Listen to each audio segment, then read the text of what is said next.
Bom, eu queria falar um pouquinho com vocês sobre paciência, e paciência parece que é uma coisa que se esgotou, ou pelo menos para a maior parte das pessoas nos dias de hoje, não é verdade, gente? Paciência é uma coisa que parece que não faz muito parte assim da nossa sociedade, nossa geração principalmente. É claro que tem algumas pessoas que exercem isso com um pouco mais de desenvoltura, e assim, exercem isso com um pouco mais de, vamos dizer assim, de espiritualidade, a palavra certa a se dizer sobre paciência. Mas a grande questão é que a paciência é algo que nos falta hoje. E aí assim, fui pesquisar na internet aqueles famosos memes, né? E tem uma infinidade de memes, mas eu separei alguns assim para a gente pensar. Porque quando eu penso em paciência, e, assim, confessando aos irmãos, eu não sou uma pessoa muito paciente. Preciso falar isso, né? Então essa mensagem é para mim também, tudo bem? Eu não sou uma pessoa muito paciente. Eu não consigo esperar muito tempo as coisas, né? Eu não estou muito habituado em esperar alguns processos, né? Mas que são necessários. Eu acredito, estou fazendo 44 anos esse ano. Eu acho que é isso, 44 anos. E eu acho que quando eu tiver meus 70, 80 anos, eu serei assim mais paciente, né? Vamos dizer assim. Mas coloca para mim, por favor, algumas imagens. Eu pensei assim, paciência, você pensa aquele momento zen, né? Aí você vai lá, aquele momento. Eu dou umas caminhadinhas, umas corridinhas no Igapó ali. E tem um pessoal que eles ficam ali. Eu não sei se você está no meio desse pessoal. Eu já tentei identificar, não vejo nenhum de vocês lá. Mas se tiver também não tem problema. Mas o pessoal fica mais ou menos assim lá, né? Com aquela mãozinha, né? Horas, e eu corro para lá, daí eu volto. E eles estão ali, né? Os fraba, aquele negócio todo. Aquela musiquinha. Né? Tem gente que consegue, né? Eu falo, meu Deus, desperdício de tempo, né? Vamos fazer alguma coisa, vamos acelerar esse negócio, né? E aí, mais ou menos assim, né? Que nem esse gatinho aí, né? Paciência é meu segundo nome, né? Meu primeiro é sem, né? Sem paciência, né? Rapaz, eu descobri esses dias atrás que tem um gatinho famoso, não é esse aí, é um outro. Cara, aquele gatinho tem 80 milhões de euros na conta dele. Um absurdo. Haja paciência, né? Para aguentar um negócio desse, né? Coloca outra para mim. Bom, paciência é uma virtude. Na verdade, paciência não é uma virtude. Paciência é um fruto do Espírito, tá bom? Agora, o que assim acalenta o meu coração é que se nem Einstein conseguiu explicar paciência, então a gente está tranquilo, irmãos. Porque, olha lá, perguntaram para Einstein, paciência? E ele, o quê? Agora, para mim, os melhores memes que existem é do Chapolin Colorado e do Chaves, que eu acho que está ligado à minha infância, né? E aí, ó o Chapolin Colorado, vamos brincar de paciência? Daí ele, pô, perdi, né? Porque eu já não tenho paciência, né? Agora, eu acho que todo mundo lembra disso. Ninguém tem paciência comigo, lembra disso? E aí o Chaves entrava ali naquele barril, né? E ficava ali, ninguém tem paciência comigo. Pi, pi, pi, pi, pi, pi, pi. Será que você enfrenta isso? Ninguém tem paciência comigo? Ou você não tem paciência com ninguém? Oh Deus, né? Que mundo louco que a gente está vivendo, gente. É difícil ter paciência com algumas coisas. É difícil ter paciência com algumas pessoas. É difícil ter paciência comigo. Se a senhora estivesse aqui, talvez ela falaria isso. É difícil ter paciência com você. É difícil, mas não é impossível. Eu e você precisamos aprender. Tiago, ele é muito pastor nas suas cartas. Eu sou apaixonado pelas cartas de Tiago. E ele é muito pastor no sentido de ser muito prático, de como viver algumas virtudes, alguns princípios bíblicos, de viver essa vida cristã que a gente precisa viver todos os dias. Porque é tudo muito bonito aqui dentro. Nós sentamos aqui, vestimos a nossa melhor roupa, passamos o nosso perfume, encontramos os irmãos, sorrimos um para o outro, mas a grande verdade é que daqui a pouco nós vamos sair por aquele portão e a vida está nos esperando, com todos os seus desafios, com todas as suas dificuldades e com toda a falta de paciência para alguma delas. E aí, como viver diante disso? E Tiago, ele traz assim uma espiritualidade tão prática, para que a gente possa experimentar isso de uma forma tão especial, Então, acompanhe comigo um trecho do capítulo 5, do verso 7 ao verso 11. Você pode abrir a sua Bíblia, por favor? O texto diz bem assim: Por isso, irmãos, tenham paciência, até que o Senhor venha. Veja como o lavrador espera com paciência que a sua terra dê colheitas preciosas. Ele espera pacientemente pelas chuvas do outono e da primavera. Vocês também precisam ter paciência, não desanime, pois o Senhor virá logo. Irmãos, não se queixem uns dos outros, para não serem julgados por Deus. O juiz está perto, pronto para vir. Lembre-se dos profetas que falaram em nome do Senhor e os tome como exemplo de paciência nos momentos de sofrimento. E nós achamos que eles foram felizes por terem suportado o sofrimento com paciência. Vocês têm ouvido a respeito da paciência de Jó e sabe como no final Deus o abençoou, porque o Senhor é cheio de bondade e misericórdia. Sabe quantas vezes Tiago fala paciente? 7 vezes. Em 4 versículos, ele cita a paciência por 7 vezes. Não é interessante isso? A tônica aqui é assim: é possível ser paciente, mesmo no mundo tão atribulado, no mundo tão corrido, no mundo onde falta tanta paciência. Eu e você podemos exercer essa paciência com tanta propriedade. Esse é o final da carta de Tiago, é o final da sua epístola, onde ele, como se ele estivesse dando assim as últimas orientações. Agora, eu chamo a sua atenção para o verso 8, que ele diz bem assim: sejam pacientes, pois a vinda do Senhor está próxima. É interessante que ele linka a paciência com essa questão de que a vinda do Senhor está próxima. Ele faz essa conexão: olha, Jesus está voltando, sejam pacientes, esperem, olha, Ele está vindo, Ele virá logo. É claro, como nós cantamos nessa música, que quando nós estivermos na glória, a paciência ela não será mais necessária, porque todo o sofrimento, toda a dificuldade já passou. Eu creio nisso. Você crê nisso? Que você estará na glória? E lá na glória nós não teremos que exercer paciência com ninguém, e muito menos alguém conosco. Sabe por quê? Porque passou toda a perseguição, passou toda a dor, passou toda a enfermidade, passou toda a dúvida, todo o medo, passou. Na eternidade nós não iremos sofrer mais. Apocalipse capítulo 2 é muito conclusivo nisso. Não haverá mais morte, passou. Não haverá mais tristeza, passou. Não existirá mais choro, passou. Muito menos dor, acabou. Sabe por quê? Porque a antiga ordem já passou. Quer dizer, acabou. Nós estamos vivendo um outro momento na glória, iremos viver um outro momento na glória. Já passou. O que ele está dizendo aqui, Tiago, é o seguinte: suportem firme, aguentem firme, vai até o fim. Sabe por quê? Porque um dia na glória nós não iremos mais sofrer, um dia na glória nós não iremos mais chorar, um dia na glória não será mais necessário perseverança nem paciência, um dia na glória não haverá mais nada a não ser a presença gloriosa de Deus, alegria, satisfação, prazer. Esperem com paciência.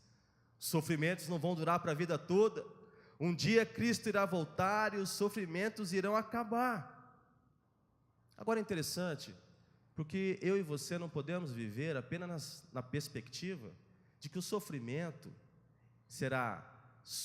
ele irá acabar, ou então suportar o sofrimento até que se chegue à glória. Então nós vamos viver então um momento só de dor, só de sofrimento na terra.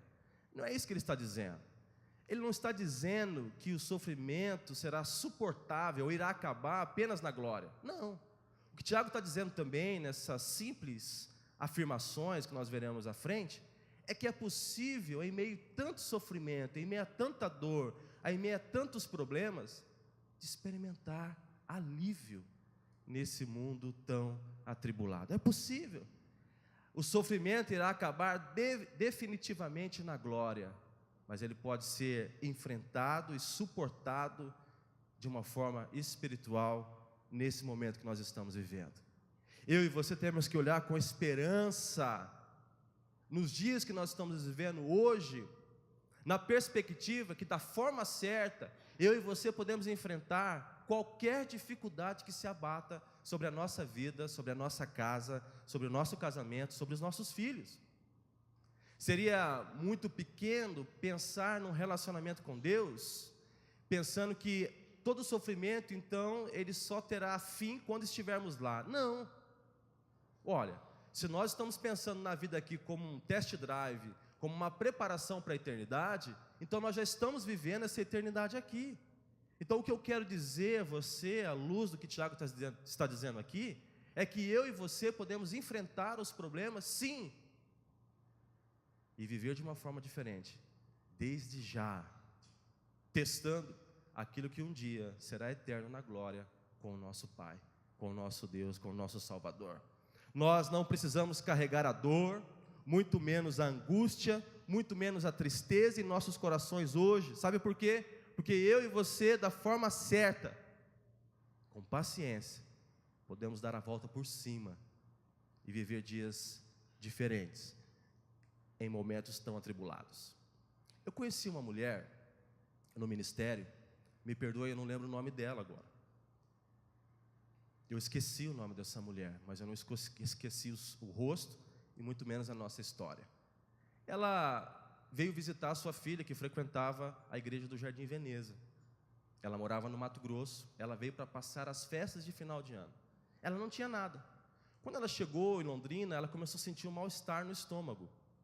Logo depois das festas, ela então foi para o hospital, assim, de uma forma rápida, porque uma crise muito forte de dor. E aí então constataram que ela já tinha um câncer no estômago e já tinha tomado alguns órgãos. Pensa, ela nunca havia sentido uma dor, um mal-estar que seja. Bom, essa mulher então foi para o hospital do câncer, internada, e ali, pelos próximos 20 dias, ela partiu para a glória com o Senhor Jesus. Eu comecei a visitar essa senhora no hospital e acompanhar todo aquele processo de partida dela. E numa das visitas, sendo a última, eu me lembro que fui levar a Santa Ceia a ela, porque ela era crente, e uma das coisas que ela pedia a mim é assim: pastor, me traz a Santa Ceia antes que eu vá embora. E aí eu fui levar a Santa Ceia para ela, junto com outro pastor amigo meu. A gente foi lá, cantamos alguns hinos no Hospital do Câncer, servimos a ceia para ela, e ela começou a chorar, e disse bem assim: pastor, estou voltando para casa. Eu pensei comigo, meu Deus, ela está achando que vai embora, mas o médico disse que ela está desenganada, o que eu posso dizer a ela? E aí eu fui colocar a mão assim no rosto dela, dizendo assim, tentando consolar, dizendo: olha, a situação está difícil, mas sem saber o que dizer. Ela disse bem assim: pastor, o senhor não entendeu nada. Eu estou voltando para a casa do Pai, eu estou indo para a minha casa de fato. Fique tranquilo, pastor, toda a minha dor, todo o meu sofrimento vai ter um fim já já. No outro dia ela faleceu, e hoje ela está na glória, e não há mais sofrimento, não há mais dor. Cristo dará um fim definitivo, mas eu e você podemos experimentar, viver uma vida diferente nos dias de hoje. Tiago, para isso, ele cita 3 exemplos. Não sei se você prestou atenção na leitura, mas ele fala de 3 exemplos. Você lembra qual é o primeiro? Quem ele fala? O exemplo do agricultor. Ele fala bem assim: olha para o agricultor, olha a paciência do agricultor. Tem algum agricultor aqui? Alguém que planta, alguém que mexe com agricultura? Por favor, tem alguém aqui? Pode levantar a mão. A senhora é agricultora? A senhora tem uma horta? A senhora planta alguma coisa? Seu filho é agricultor, ótimo. Agricultura é uma das coisas que exige mais paciência, você concorda comigo? Já pensou no agricultor? O que ele faz? Prepara a terra. O que mais? Ele ara a terra, ele aduba, e aí então ele pega uma semente e joga lá. Claudinei, que está aqui, de vez em quando faz algumas plantações, né? Vai ali com o tratorzinho plantar, depois colher. Não é assim que acontece? Já pensou na paciência desse cara, desse agricultor? Joga uma semente e aí então, pacientemente, ele vai fazer o quê? Ele vai esperar que aquilo germine, que aquilo dê algum fruto, que aquilo cresça, que aquilo se torne algo rentável para ele. Eu não serviria para ser agricultor. Jogar uma semente e esperar, até que aquela semente vire alguma coisa, até que os frutos venham, seria para mim muito desgastante, né? Seria algo assim, ia ser muito difícil. A única experiência que eu tive de plantar alguma coisa na vida foi quando eu plantei um feijão na escola, no algodão. Você já fez isso também, num copinho que você plantou, né? Lembra disso? E aí crescia ali o pezinho de feijão, né? Para que você veja ali a germinação, né? Aquela coisa toda da escola, né? Foi a única coisa que eu plantei, né? Aliás, até posso plantar alguma coisa, que a gente tem um acampamento de Shalom, mas eu nunca plantei nada além do feijão. Seria muito difícil para mim. Já pensou em você? Olha que interessante. Ele aguarda com paciência. Olha o que Tiago está dizendo. Por isso, irmãos, tenham paciência. Olha o que ele está dizendo lá no verso 7. Tenham paciência até que o Senhor venha. Olha o que ele diz lá. Veja como o lavrador espera com paciência, até que a sua colheita dê, até que a terra dê colheitas preciosas. Ele espera o que lá, irmãos? Pacientemente. Olha, já parou para pensar o que a gente faz diante dos nossos sofrimentos, diante das dificuldades que a gente enfrenta, diante dos problemas, diante do não, diante da expectativa? Olha, pensa um pouquinho nisso. Muitas vezes a gente quer que a coisa seja para amanhã, a gente nem planta a semente, a gente já quer que germine, a gente já quer saber dos frutos, a gente não está pensando em preparar, em esperar, em aguardar pacientemente, a gente quer que seja assim, ó, pá! É para amanhã, não é para hoje, é para amanhã. Você leva alguma coisa para arrumar, a pessoa pergunta, quando o senhor quer? Para amanhã. Para quando o senhor quer esse orçamento? Para amanhã. Já está atrasado, né? Estamos atrasados, não é assim? Esse táxi não anda, esse Uber está atrasado, né? Esse negócio, os prazos estão vencendo. A gente não tem paciência. A gente olha para os nossos filhos e esquece que eles são crianças, que eles são adolescentes, que eles estão amadurecendo. A gente quer que as crianças de 10, 11 anos sejam adultos responsáveis. A gente não tem paciência de esperar o fruto para colher na hora certa. A gente não tem paciência, a gente colhe a fruta verde do pé, e aí leva na boca e amarga. Por quê? Porque a gente não tem paciência de esperar as coisas acontecerem. Por isso que o Tiago está dizendo, olhe para o agricultor, espere o tempo certo, espere o momento certo. E é interessante que se as chuvas se atrasarem, e por causa disso não haver colheita, o que você vai fazer? Vai adiantar você fazer biquinho?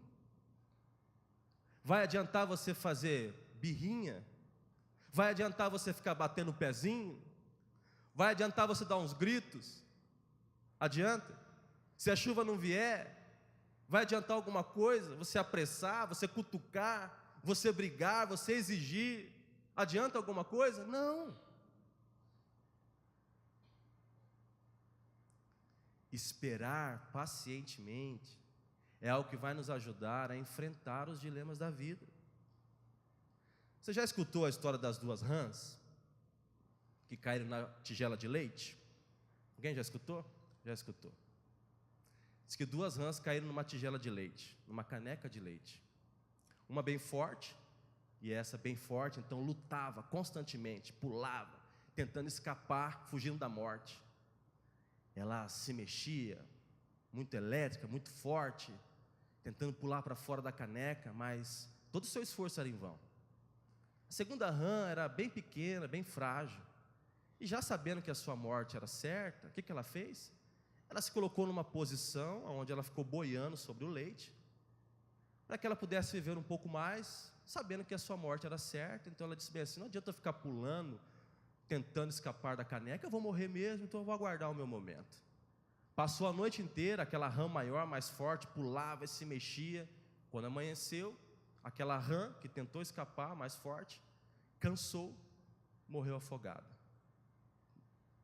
E aí então a rã mais nova, quando pensava que seu fim estava próximo, ela se mexeu um pouquinho, e aí então ela descobriu que por conta da outra rã se mexer por tanto tempo tentando escapar, aquele leite havia virado manteiga. E aí então a rã mais frágil pulou da caneca e saiu viva. O que eu quero dizer para você é o seguinte: quando não se pode fazer nada, nada a gente faz. Tem coisas na vida, como no exemplo do agricultor, o que eu e você temos que fazer é esperar.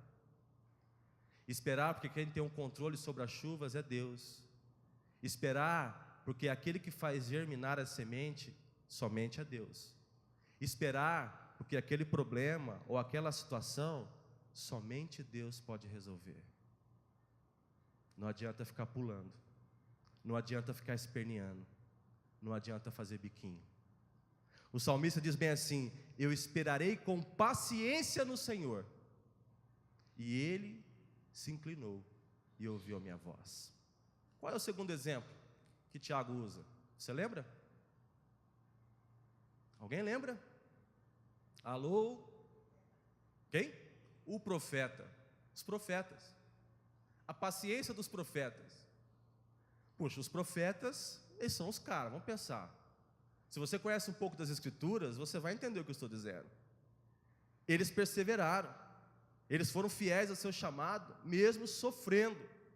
E não vamos falar só dos profetas, mas quando a gente olha, quando nós olhamos para os nossos pais da fé, você vai ver que eles também perseveraram, foram pacientes em meio a tanto sofrimento. Se você quer conhecer um pouquinho da história dos profetas de hoje, procure no site das Portas Abertas, que é um site que dá uma missão de uma organização sobre evangelismo espalhado pelo mundo, e você vai escutar muitas e muitas histórias de homens e mulheres que deram as suas vidas e estão sofrendo no campo missionário por conta do evangelho. Mas os profetas, eles não deixaram de cumprir a sua missão por conta da oposição. Continuaram pacientes, perseverantes até o fim. Por exemplo, Isaías foi cerrado ao meio. Você lembra disso? Jeremias, ele foi jogado num poço escuro, frio e mal cheiroso. Daniel foi jogado na cova dos leões. Você lembra disso? Estevão, ele foi apedrejado até a morte. Já estamos falando do Novo Testamento. Pedro foi crucificado de cabeça para baixo. João, ele foi exilado na ilha de Pátimos. E eu e você muitas vezes reclamamos porque alguém nos chama de crentes, porque alguém nos persegue na faculdade ou na escola, porque alguém tira sarro da gente por conta do nosso evangelho. E esses homens e mulheres hoje estão dando as suas vidas pelo evangelho, e eu e você não temos paciência de responder a razão por qual a gente crê em Jesus, o nosso Senhor e Salvador. Fala sério, gente. Ele usa esse exemplo, acompanhem comigo o verso 10, ele diz bem assim: lembre-se dos profetas que falaram em nome do Senhor e os tome como exemplo de paciência nos momentos de sofrimento. Eu acho muito interessante o evangelho que a gente vive hoje. Eu me encaixo nele, irmãos. A gente não gosta de sofrer. Gosta? Eu não gosto. Pensou em dentista, o que você já pensa? Ai meu Deus, o cara vai mexer aqui, vai doer tudo. A gente já pede o quê? Uma anestesia. Põe uma anestesia aí. Não dá para colocar duas, só para garantir? Né? Porque vai doer, né? Às vezes vai fazer apenas uma limpeza de dente, né? Uma limpeza, só limpar. A gente quer anestesia, não é assim? A gente vai no médico e se o médico fala assim, você vai tomar uma injeção, você já põe a mão na poupança, não é assim? Você fala, ai meu Deus, injeção, vai queimar, vai doer. Se for bezetacil então, ai Jesus, né? Você até encolhe assim a poupança, fala, oh meu Deus, sério mesmo? Precisa, doutor? Não tem outro jeito? Não é assim que a gente faz? E o machucado então? Antigamente quando a criança caía, o que a gente fazia? Levanta, vamos, quando você casar, sara, né? Hoje se a criança cair, que a gente fala, meu Deus do céu, pelo amor de Deus, chama o SEAT, chama o SAMU, né? Chama lá o não sei o que lá. Não é assim que a gente faz? Quando eu caía no chão, minha mãe falava assim, levanta, quando você casar, você sara. Daí ela ia lá, dá uma olhadinha, se não machucou mais, né? E você seguia a vida, é assim. Nós não gostamos de sofrer. Pior coisa que tem, né? É pensar que algo não vai dar certo, não é assim? Aquele pensamento pessimista, né? Ai meu Deus, não vai dar certo, né? Parece o Hard, né? Aquela hiena, vida, azar, não sei o que lá, né? Não vai dar certo, meu Deus do céu, vai ser difícil. Facilidades não tem na vida, né? Como diz aqueles radialistas, né? Não existe marmita de graça. Tudo na vida tem um preço e muitas vezes o sofrimento faz parte dele. A vida cristã é assim, não se engane. Não ache você que a vida cristã é um mar de rosas, de flores, onde você vai viver o seu evangelho lá na escola e as pessoas não vão olhar para você de uma forma diferente. Não pense você que você vai viver o evangelho no meio de seus amigos no trabalho e eles não vão classificar você de uma forma diferente. Você vai ser motivo de piada, sim. As pessoas vão perseguir você, sim. As pessoas vão olhar para você de uma forma diferente, sim. E isso é bom, irmão, sabe por quê? Porque o evangelho, ele tem que fazer a diferença, ele tem que ser luz no meio das trevas. Não adianta nada ser um evangelho paliativo, que não serve para nada, um testemunho que não serve para nada. Tem que se posicionar assim de uma forma sábia. As pessoas têm que olhar para a gente de uma forma diferente. Olha o que Jesus está dizendo. Na verdade, Paulo em primeiro lugar, ele de fato, todos que desejam viver piedosamente em Cristo, serão o que lá?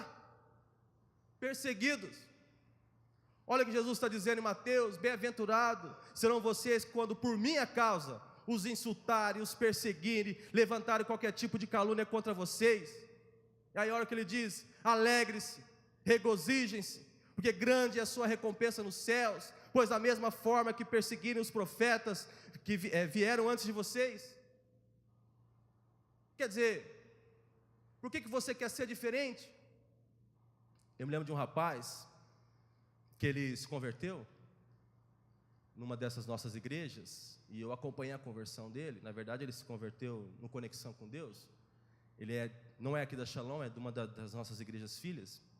E ele era um rapaz assim, muito atuante, com muitos amigos, mas era um cara fanfarrão. Sabe aquele cara fanfarrão? De bagunça, de balada, de bagunça com mulherada. E esse rapaz se converteu, aceitou Jesus, ele se batizou aqui, foi batizado aqui nesse lugar. E aí então, depois do seu batismo, então as fotos, e ele começou a se posicionar de uma forma diferente com os amigos. Aí um dia ele me ligou, falou: pastor, eu não estou aguentando mais, meus amigos me perseguem, eles tiram sarro de mim, quando eu passo pela rua, eles tiram sarro, eles gritam: lá vai o Bíblia, lá vai o crentinho. Pastor, eu não estou aguentando mais, eu estou pensando em desistir da fé, o que eu faço, pastor? Eu não sabia que seria tão difícil assim. Aí eu disse para ele: eu quero ler um trecho das Escrituras, onde Jesus está dizendo exatamente para você nesse momento. E ali eu li Mateus capítulo 5, eu disse a ele: você deve se alegrar, bater palma, soltar rojão, festejar, porque você está fazendo a diferença. Eu vejo muitos cristãos desistirem da fé, parar, recuar.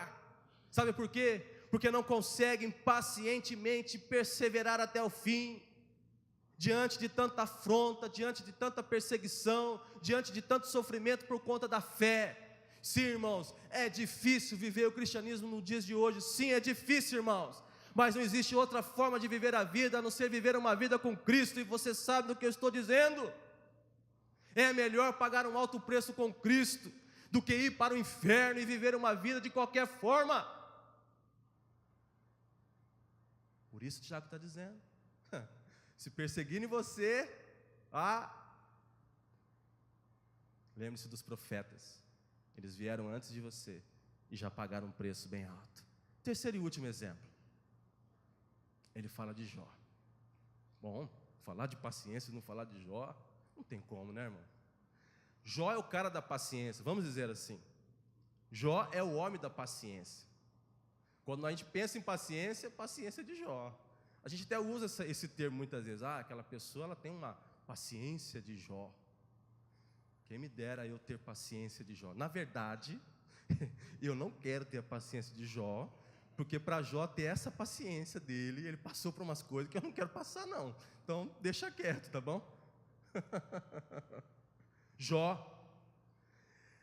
é um cara assim intrigante, né? A Bíblia diz sobre Jó o seguinte: que ele era um homem íntegro, justo, temia Deus e evitava fazer o mal.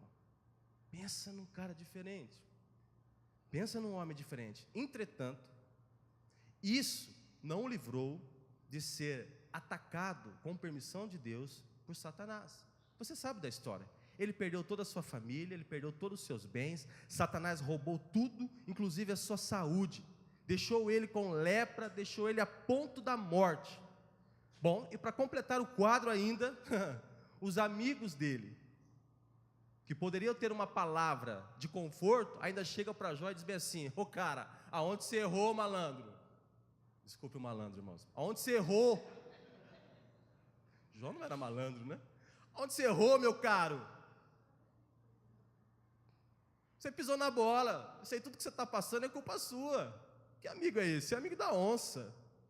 Mas olha o que Jó disse: embora ele quem? Deus, me mate, ainda esperarei em quem? No Senhor. Jó questionou e reclamou, contudo não se afastou de Deus. Ele não se afastou, ele foi paciente, ele esperou no Senhor, ele esperou no agir divino, ele esperou que até que acontecesse. E ele sabia que se ele morresse, ainda assim seria lucro para a vida dele. Sabe por quê? Porque ele se agradava de servir a Deus, de ser temente a Deus, mesmo tendo perdido tudo. E no final você sabe, a sorte dele foi restaurada. Ele recebeu tudo em dobro. Tudo que ele havia perdido, ele recebeu em dobro. E Tiago recorre exatamente a Jó, dizendo no verso 11 exatamente isso. Vocês têm ouvido a respeito da paciência de Jó, e sabe como no final Deus o abençoou, porque o Senhor é cheio de bondade, é cheio de misericórdia. A atitude mais fácil a ser tomada é desistir. A atitude mais fácil a ser tomada diante de dor, de questionamentos, da morte, da sorte que muda, é abandonar, é desistir. Mas o que Jó está dizendo para mim e para você é que a gente não deve desistir até que a luta acabe. A luta não acabou ainda, é isso que Jó estava dizendo.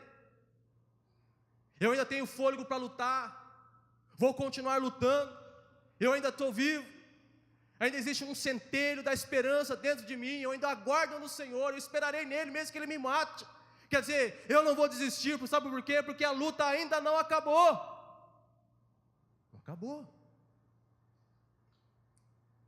Quando eu escuto que alguém cometeu suicídio, desistiu antes da hora. Quando eu escuto que alguém separou-se, desistiu antes da hora. Quando eu escuto que alguém se entregou aos vícios, desistiu, não lutou até o fim. Quando eu vejo alguém abandonando a fé, não lutou até o fim. Quando eu vejo alguém desistindo, é porque não lutou até o fim, é porque não teve paciência de esperar o agir de Deus, o minuto final. Deus é o Deus que pode agir no primeiro minuto, no primeiro segundo, mas Ele também é o Deus que age no último segundo, no último fôlego de vida. E eu e você temos que lutar até o fim, na esperança, com paciência, que o mesmo Deus que é poderoso para agir no começo, pode agir no fim. Então vamos esperar e lutar até que a morte nos leve, mas vamos lutar e não desistir. Por isso, não desista dos seus sonhos, não desista do seu casamento, não desista, não deixe seus sonhos acabarem. Resgata lá dentro de você, aqui não é uma questão de idade, mas Deus já colocou sonhos no seu coração. Lute até o fim, ainda não acabou. Não desista do seu casamento, por favor. O mundo precisa que você continue casado, que você continue com o seu cônjuge. Não é a igreja do Senhor Jesus que precisa, não, é o mundo. Não desista do seu casamento, lute até o fim, ainda não acabou. Deus vai conceder você força, para que você vá até o fim, continue lutando, lute pelos seus filhos. É mais fácil abandonar, é mais fácil desistir, continue lutando, ainda não acabou, você ainda está vivo, continue lutando, porque ainda não acabou, entenda isso. Essa partida de futebol, o juiz ainda não apitou, então continue lutando, é isso que Jó está dizendo. Eu vou continuar lutando, pacientemente, persevere até o fim. Como diz um amigo meu, com Jesus, no final tudo vai dar certo, tudo vai dar certo, com Jesus. Para a gente terminar, o pessoal do Conexão já está aí, eu quero concluir dizendo o seguinte: existem mais dias de sol do que dias de chuva, existem mais dias bons do que dias difíceis, entenda isso. A paciência do agricultor ensina a mim e a você que existe o tempo necessário para o agir de Deus. E lembre-se, quem vai agir é Deus, não é você, é Deus, é Ele que faz germinar. A paciência dos profetas nos ensina que nós devemos perseverar, mesmo quando eu e você estivermos sofrendo pelo Evangelho, perseverar até o fim no chamado ao qual Deus nos deu. Deus te chamou para uma obra maravilhosa, vá até o fim. E o que Jó está dizendo, e eu termino com isso, é que a luta ainda não acabou. O gongo não foi soado, o apito não foi soado. Lute até o fim. Não desista. Lute até o fim.